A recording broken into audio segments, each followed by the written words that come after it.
கோர்ட்டில நிறுத்தினா மட்டும் தான் நீங்க சரிப்பட்டு வருவீங்க அப்படின்னு சொல்லி, நம்ம ஆள் வந்து கோர்ட்டுக்கு கூட்டு போறான் நம்ம ஆள் அப்படிங்கிறது தான் விஷயம். என்ன நடக்க போகுது இங்க அப்படிங்கிறத பார்க்கலாம்.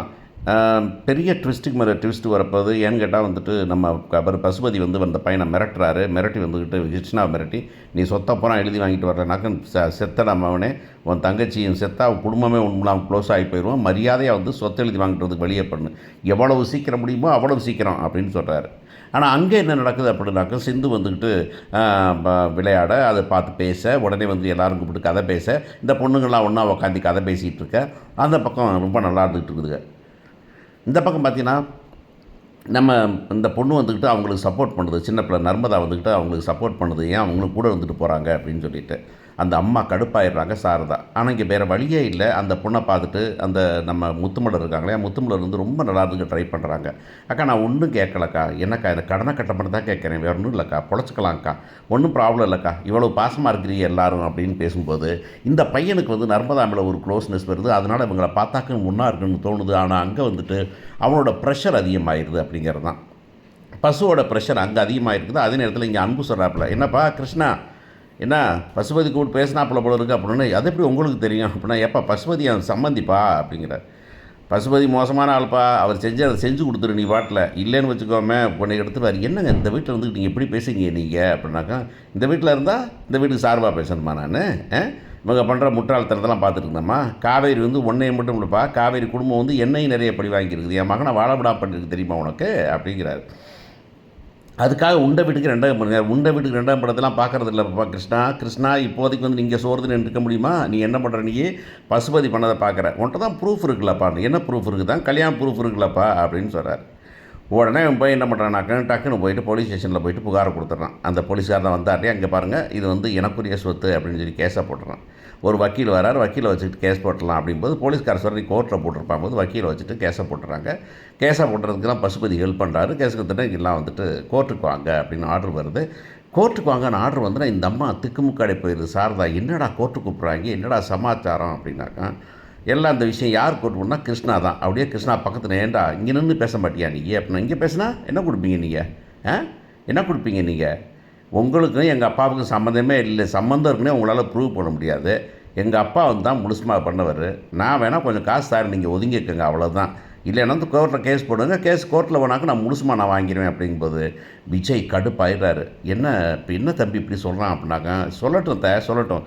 நம்ம பார்த்துக்கலாம். இன்னும் நம்ம என்ன பெரிய வக்கீலா பிடிப்போம். இங்கே பாருடா, கோர்ட்டு கேஸ் போட்டியில, ஆமாம் இப்போ கேஸ் போட்ட. கேஸ் வந்து உனக்கு தெரியுமா உனக்கு? சிவில் கோர்ட் எவ்வளோ நாள் காசு இருக்கு டைம் இருக்குன்னு தெரியுமா உனக்கு? எவ்வளோ காசு செலவழிப்பேன் நான் பார்த்துக்கிறேன். அது நான் பார்த்துக்கிறேன். நீங்கள் அதை பற்றி கவலைப்பட வேண்டாம். இப்போ நீங்கள் வந்து சொத்தை எனக்கு எழுதி கொடுக்கணும்" அப்படின்னு கோர்ட்டுக்கு வந்துட்டு கோர்ட் வந்து ஹியரிங் வந்துடுது. ஹியரிங்க்கு போகிறாங்க. போனாக்க வந்துட்டு சாரதாவை கூண்டில் ஏந்தி சாரதா சொல்கிறாங்க. சாரதா வந்துட்டு, "என் புருஷன் தான்." "என் புருஷனா? புருஷங்கிறதுக்கு என்னம்மா ப்ரூஃப் வச்சுருக்கிற? இவங்கெல்லாம் ப்ரூஃப் வச்சுருக்குறாங்க" அப்படிங்கும்போது அங்கே இருக்க வக்கீல் சொல்கிறார், "இல்லைங்க சார், 20 வயசுக்கு முன்னாடிலாம் 20 வருஷத்துக்கு முன்னாடி ரெஜிஸ்ட்ரேஷன்லாம் பண்ண மாட்டாங்க. அதனால் தான் 20% சொல்கிறீங்க. 2 வருஷம் கழிச்சு இவங்க பண்ணிக்காரப்பா. இவன் வீட்டுக்காரர் தானே? இதே மனுஷன் தானே புக் பண்ணியிருக்காரு. ஒரே ஆள் தானே 2 பேர்த்துக்கு வீட்டுக்காரரு. ஆமாம், 2 பேர்த்துக்கு வீட்டுக்காரரு. 2 வருஷம் கழிச்சு இங்கே இதை புக் பண்ணவர் வந்து இப்போ இதை வந்து ரெஜிஸ்டர் பண்ணவர். அவர் பண்ண நினச்சா அதையும் பண்ணியிருக்கணும் தானே? அப்போ அவர் பண்ணலையா அதை? அப்படிங்கிறப்போ வந்து அது இல்லைன்னு தான் அர்த்தமாகுது" அப்படிங்கிறாங்க. இல்லை சொல்கிறாங்க, "சரி இந்த பந்தம் முடிஞ்சது. நீங்கள் வந்துட்டு போயிட்டு நீங்கள் வந்து உங்கள் ப்ரூஃபை கொண்டாந்து கொடுங்க, பார்க்கலாம், ஒத்தி வைக்கிறேன்" அப்படின்னு சொல்லி கோர்ட்டில் ஒத்தி வச்சிட போகிறாங்க. ஒத்தி வச்சுன்னா வெளியே வந்தால் காவேரி வந்துட்டு காணாமேனிக்கு அவனை திட்டப்போகுது. அவன் வந்துட்டு சொல்லிட போகிறான், "இங்கே பாரு, இங்கே சத்தம் போடுறதுனால இல்லை, கோர்ட்டில் கேட்டாங்களா அதை ப்ரூவ் பண்ணிக்கலாம், மற்றபடி ஒன்றும் கிடையாது." "அப்போ நீ ஏன்னா வீட்டில் இருக்கிறேன்? நான் வீட்டில் தான் இருப்பேன், அங்கே தான் இருப்பேன் நான். நீங்கள் எங்கே இருப்பீங்களோ அங்கே தான் இருப்பேன் நான். ஏன்னா என் சொத்தை நீங்கள் அனுபவிச்சிருக்கிறீங்க. எங்கள் வீட்டு தோட்டத்தை விற்று நீங்கள் கல்யாணம் முடிச்சிருக்கிறீங்க, நகை வாங்கி வச்சுருக்கிறீங்க. அப்படி இருக்கிறப்ப வந்துக்கிட்டு நான் விட்டுட்டு போகணுமா நான் இந்த கோர்ட்டு கேஸ் முடியும், நீங்கள் தான் என்னை பார்த்துக்கணும்" அப்படின்னு தைரியமாக சொல்கிறான். விஜயால் ஒன்றும் சொல்ல முடியல அப்படிங்கிறது தான் விஷயம். ஸோ வீட்டுக்கு போகிறாங்க. வீட்டுக்கு போனால் யமுனா வருது. யமுனா வந்துக்கிட்டு, "இவனை வந்துட்டு எவ்வளோ தைரியம் வந்தால் வந்து இவ்வளோ பண்ணுவான்னு" அப்படின்னு நிபினோட சேர்ந்து உட்காடுறாங்க. உட்காந்து இது என்னமாவது ஒன்று சரி பண்ணியே ஆகணும். அப்படிங்கிறப்ப விஜய் என்ன சொல்கிறாருன்னா, "சரி பேசாமல் ஒன்று செய்யலாம். அங்கே 2 பிள்ளைங்க இருக்குது, இங்கே 4 பிள்ளைங்க இருக்குது. பேசாமல் இந்த 4 பிள்ளைங்களுக்கு 4 பங்கை போட்டு அந்த பிள்ளை 2 பங்கை கொடுத்து அனுப்பி விட்டுறலாம். ஏன்னா நிச்சயமாக தெரியுது, பாட்டியே சொல்கிறாங்க அவனை பார்த்தா அம்மாயமாக இருக்குதுங்கிறாங்க. குமாரன் வந்துக்கிட்டு, ஆமாம் இந்த குடும்பம் இருந்தது உண்மை" அப்படிங்கிறாரு. இவங்க அந்த பொண்ணெல்லாம் சொல்கிறத பார்த்தா கதையெல்லாம் சிந்து சொல்கிற கதையெல்லாம் பார்த்தா சரி அவங்க அம்மா பையன் அண்ணன் கூட பொய் சொல்லலாம். ஆனால் சிந்து சொல்கிறத பார்த்தா சிந்து சொல்கிறதுல பொய் இல்லைன்னு தெரியுது. ஸோ நம்மளும் மனசாட்சிக்கு தானே நம்ம ஒரு பங்கு தாரேன்னு சொன்னோம். இப்போ வந்துட்டு கோர்ட் பிரகாரம் வந்துட்டு நீங்கள் வந்துட்டு 6 பிள்ளைங்கன்னா 6 பிள்ளைங்களுக்கு பங்கு போடணும்னு சொல்லுது. வேணும்னா அம்மாவுக்கு ஒரு பங்கு 7 பங்கு போட்டு அதில் 2 பங்கு அவங்களுக்கு ஒன்றுன்னு சொன்னோம்ல, இப்போ 2 பங்காக கொடுத்துருவோம் அப்படின்னு சொல்ல போகிறாங்க. கூப்பிட்டு பேச போகிறாங்க. யார்ப்பா மொத்த மதிப்பு இவ்வளவு, இதில் 7 பங்காக போடலாம். அம்மாவுக்கு ஒரு பங்கு, 4 பொண்ணுங்களுக்கு. உங்கள் அம்மாவுக்கு ஒரு பங்கெல்லாம் போட முடியாது. உங்கள் அம்மா ரெஜிஸ்ட்ரேஷன்லே இல்லை. எங்கள் அம்மா வந்துட்டு அவங்க குடும்பத்திலே இல்லை, 2வது ஒய்ஃப் தான். அதனால் 2 பங்கு நீ வாங்கிக்க, இவங்களுக்கு ஒரு 5 பங்கு அப்படின்னு போயிடலாம். என்ன சொல்கிற நீ அப்படின்னு. இதுவே உனக்கு அதிகம் தான், அது அந்த பிள்ளையை வந்துக்கிட்டு இவ்வளோ காலம் வச்சுருந்ததுக்கு அப்படின்னாக்கா அதெல்லாம் முடியாது, அதெல்லாம் முடியாது. பாதிக்கு பாதி கொடுக்கறதுனா கொடுங்க.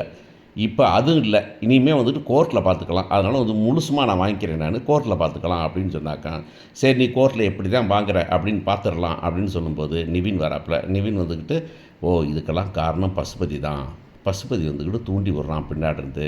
வக்கீல் ஃபிக்ஸ் பண்ணுறதுலேருந்து அவன் ஃபிக்ஸ் பண்ணுறான். அவனை சரி கட்டினா இவனை சரி கட்டிடலாம் அப்படின்னு உடனே ஸோ அதுக்கு ஒரு பிளானை பண்ணலாம் அப்படின்னு விஜய், நிவின், காவேரியும் பண்ண போகிறாங்க.